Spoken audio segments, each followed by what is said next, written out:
नेपालमा कुनै समय माओवादी द्वन्द्वका बेला कतैबाट कुनै घटना भएकोमा सिधै माओवादी आक्रमणमा जोडिदिने चलन थियो।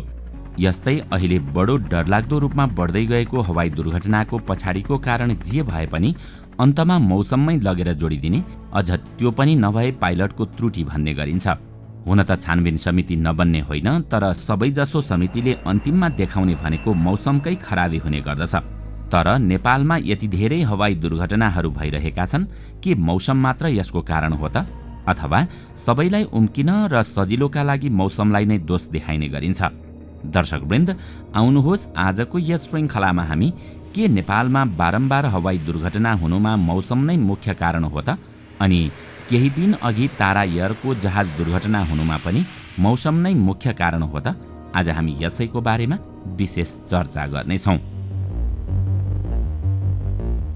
अन्तर्राष्ट्रिय नागरिक उड्डयन संगठन आइकाओले नेपाली वायुसेनालाई करिब 4 वर्षदेखि राखेको गम्भीर सुरक्षा चासोको सूचीबाट सन् 2017मा हटाएको थियो। आइकाओले सुरक्षा सम्बन्धी निर्धारण गरेको अन्तर्राष्ट्रिय औसत मापदण्ड 60% हो। नेपालमा हवाई दुर्घटना भइरहेको छ, तर आइकाओको सिफारिस तथा सुझाव अनुरूपको सुरक्षित, भरपर्दो तथा प्रभावकारी हवाई संरचना तत्काल तयार पार्न सकिँदैन। दुर्घटनाको परिप्रेक्ष्यमा नेपालको आफ्नो मौलिकता, मौसमको जटिलता, भौगोलिक विकटता, कार्य सम्पादन शैली तथा परम्परा र सीमित स्रोत साधनको यथार्थलाई सही रूपमा अध्ययन र पहिचान नगरी भइरहेका प्रयासले मात्र दुर्घटना कम गर्न सम्भव हुँदैन। त्यसो त हवाई वायुयान उडानका क्रममा हवाई दुर्घटना हुनुको प्रत्यक्ष सरोकार राख्ने निम्न 6वटा कारण रहेका छन्। आखिर तारा एयरको घटना के हो त? यसको बारेमा जान्नका लागि सर्वप्रथम हामीले हवाई दुर्घटना हुनुका मुख्य कारणहरूको बारेमा बुझ्नुपर्ने हुन्छ। उडान सञ्चालनमा मानवीय त्रुटि। आइकाओको अनुसन्धान अनुसार संसारभरि भइरहेका अधिकांश हवाई दुर्घटना, झण्डै 75% दुर्घटनाहरू कुनै न कुनै रूपमा मानवीय त्रुटिले गर्दा नै भइरहेका हुन्छन्। तर दुर्घटना पाइलटको कमी कमजोरीले गर्दा मात्र नभई निजको उडान कार्य सम्पादन तथा निर्णय प्रक्रियामा प्रभाव पार्ने सम्पूर्ण पक्ष तथा अवयवहरूका कारण पनि हुने गर्दछन्। उडान सम्पादनमा एटीसी, फ्लाइट डिस्प्याचर र जहाजको एरोनोटिकल तथा मेन्टेनेन्स इन्जिनियर प्रत्यक्ष सहयोगी भूमिकामा देखिए पनि वायुसेवा कम्पनी र विमानस्थलको व्यवस्थापन तथा पाइलटको व्यक्तिगत एवं घरायसी पक्षहरू पनि उत्तिकै जिम्मेवार हुने गर्छ। स्पष्ट रूपमा भन्नुपर्दा पाइलटको शारीरिक र मानसिक अवस्था एकदमै स्वस्थ हुनुपर्दछ। उडान सम्पादन कार्यको संवेदनशील तथा चुनौतीपूर्ण वातावरणमा यी मानवीय पक्षहरूमध्ये कुनै पक्ष अपेक्षाभन्दा तलमाथि हुँदा मानवीय त्रुटि उत्पन्न भइरहेका हुन्छन्। यस्तै पाइलटको उडान कार्य सम्पादन, निजले लिएको उडान तालिम, हासिल गरेको ज्ञान अनुभव, उडान भरेको अवधि र उडानको समान तथा असमान परिस्थितिमा लिने निर्णय क्षमता, धैर्यता, सजगता एवं कार्यकुशलता जस्ता पक्षहरूले पनि दुर्घटना न्यूनीकरणमा प्रमुख भूमिका खेल्ने गर्छ। दुर्घटना अनुसन्धानका क्रममा सम्पूर्ण त्रुटिको 80% त्रुटि पाइलटको उडान सम्पादन सिप, 40% त्रुटि उडान नियमको अवज्ञा, 40% त्रुटि निर्णय लिने प्रक्रिया र 15% त्रुटि दिग्भ्रमित अर्थात् इल्युजन भएर हुने गरेको विभिन्न अनुसन्धानमा देखिएको छ। मौसमी संरचना तथा जटिलता। नेपालमा हाल घटिरहेका दुर्घटनाका कारणहरूमध्ये प्रतिकूल मौसम एउटा मुख्य कारणको रूपमा रहेको छ। हालसम्म घटेका अधिकांश दुर्घटना खराब मौसम एउटा कारक तत्त्वको रूपमा रहेको छ। उडान सम्पादन कार्यका लागि वायुमण्डलमा एउटा निश्चित स्तरको हावाको वेग, बाह्य दृश्य, वायुचाप, तापक्रम, आर्द्रता आवश्यक हुन्छ। निर्धारित स्तरका यी तत्त्वहरूले उडान सम्पादन कार्यमा निरन्तर सहयोग पुर्याइरहेको हुन्छ। यसको विपरीत ती तत्त्वहरूमध्ये कुनै पनि तत्त्व असमान र उग्र हुने बित्तिकै उडान सम्पादन कार्य जोखिमपूर्ण हुन्छ। खास गरी जाडोयाममा तुवालो, हिउँ, कुहिरो, हुस्सुले बाह्य दृश्यमा असर पारिरहेको हुन्छ। सुक्खा मौसममा हुरी बतास, टर्बुलेन्स र वर्षायाममा घना बादल, भारी वर्षा, सिभी लाइटनिङ, थन्डरिङ, अपड्राफ्ट, डाउनड्राफ्ट जस्ता तत्त्वले उडान सम्पादन कार्यमा अप्ठ्यारा स्थितिहरू उत्पन्न गरिरहेको हुन्छ। नागरिक उड्डयन आवश्यकता अनुरूप कुनै गन्तव्यको लागि उडान भर्नु अघि उडानका कप्तानलाई अध्यावधिक तथा प्रक्षेपित मौसमको सही जानकारी तथा गहन विश्लेषण भएको हुनुपर्छ। त्यसैगरी आइकाओको एनेक्स 2 को प्रावधान अनुसार VFR मतलब पाइलट स्वयंले अगाडिको डाँडाकाँडा बादल छलेर उडान भर्ने, उडानको लागि पाइलटलाई गन्तव्य इन रुट उडान भर्ने र वैकल्पिक विमानस्थलको वर्तमान तथा अनुमानित मौसमको जानकारी हुनु अपरिहार्य हुन्छ।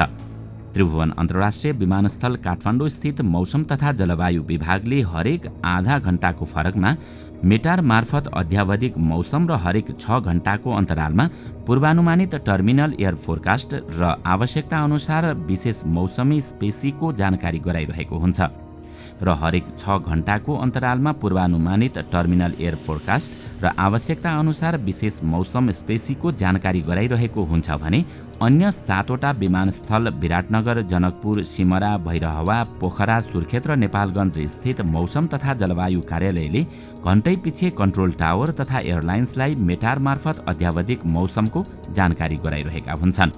विमानस्थलहरू बाहेक अन्य 7वटा स्थानमा अवस्थित मौसम तथा जलवायु कार्यालयको सिम्पोटिक स्टेसनहरू मार्फत प्रत्येक 3 घण्टामा आसपास क्षेत्रको अवलोकनको आधारमा मौसमको जानकारी दिने गर्छ।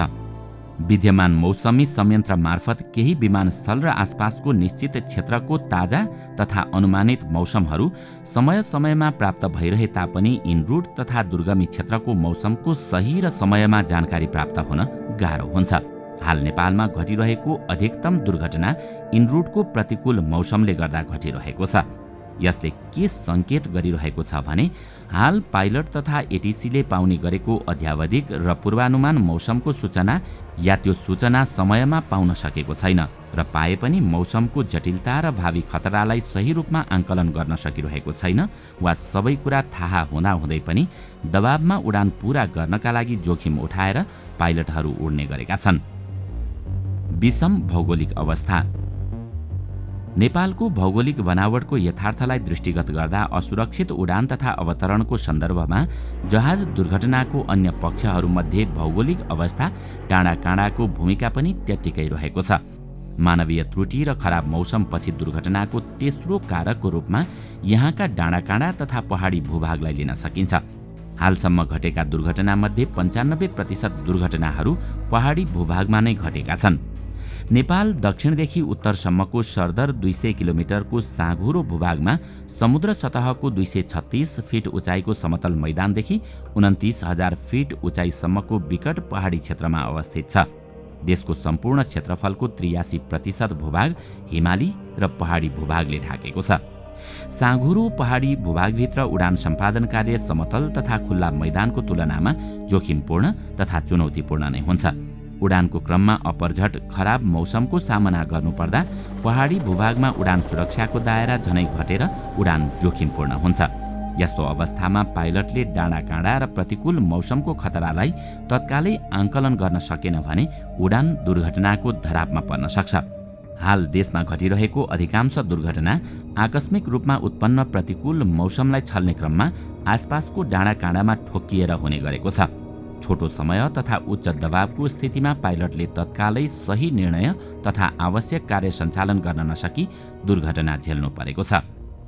जहाजको प्रकार र उडान उपकरण। नेपालको विषम भौगोलिक बनोट, सीमित वायु क्षेत्र र तत्काल परिवर्तन हुने मौसमको स्थितिले गर्दा नेपालभित्र सुरक्षित आन्तरिक उडानका लागि निश्चित किसिमको जहाज र उडान उपकरण जसले पाइलटलाई अगाडिको डाँडाकाँडा तथा प्रतिकूल मौसमको अवस्था अग्रिम सचेत गराई छल्न तथा गन्तव्यसँग दिशानिर्देश गर्न मद्दत गर्न सक्छ। हो, यस्ता किसिमको जहाज आन्तरिक उडानका लागि उपयुक्त देखिन्छ। तसर्थ बढ्दो हवाई दुर्घटना कम गर्न यहाँको वातावरण सुहाउँदो उपयुक्त किसिमको जहाज र उडान उपकरण चयन हुनु महत्त्वपूर्ण छ। अहिलेसम्म घटेका जति पनि हवाई दुर्घटनाहरू छन् त्यसमा नेपाली सेनाको समेत गरी 96% दुर्घटना आन्तरिक उडानका जहाजहरू नै परेका छन्।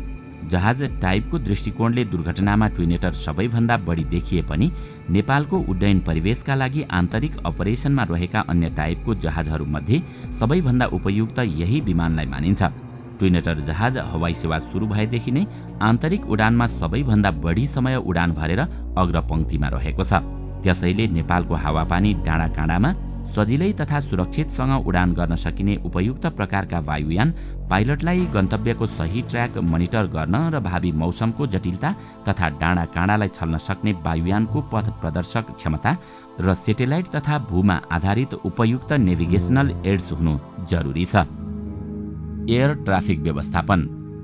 सञ्चार संयन्त्रले उडानको क्रममा पाइलट, एटिसी तथा अन्य सरोकारवाला बीच संवाद कायम राख्न, नेभिगेसन एड्सले गन्तव्यसम्म सही ट्र्याक कायम गर्न र सर्भिलेन्स संयन्त्रले जहाजको पोजिसनदेखि मौसमको जोखिम, अगाडिका डाँडा एवं ट्राफिकलाई ठम्याउन मद्दत गरिरहेको हुन्छ भने एटिएमले उडानलाई सुरक्षित एवं नियमित रूपमा गन्तव्य पुर्याउन नियन्त्रण तथा व्यवस्थापनको कार्य गरिरहेको हुन्छ। उपयुक्त प्रकारको सेटेलाइट तथा भूमा आधारित उपकरणहरू स्थापना गर्न सके नेपालका जुनसुकै क्षेत्र तथा कुना काप्चामा आवश्यक उडान गाइडेन्स तथा एयर ट्राफिक व्यवस्थापन सेवाको सुनिश्चितता गर्न सकिन्छ।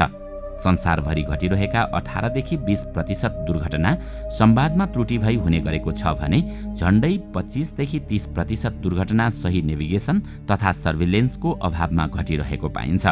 सन् 1992 को थाई एयरवेजको दुर्घटना अपर्याप्त तथा स्पष्ट सञ्चार र उचित नेभिगेसनको कमीले गर्दा भएको भनी दुर्घटना जाँच प्रतिवेदनमा उल्लेख गरिएको छ। नेपालमा सञ्चालनमा रहेका सम्पूर्ण उडानको करिब 80% उडान भिएफआर नियम अन्तर्गत सञ्चालन भइरहेको छ।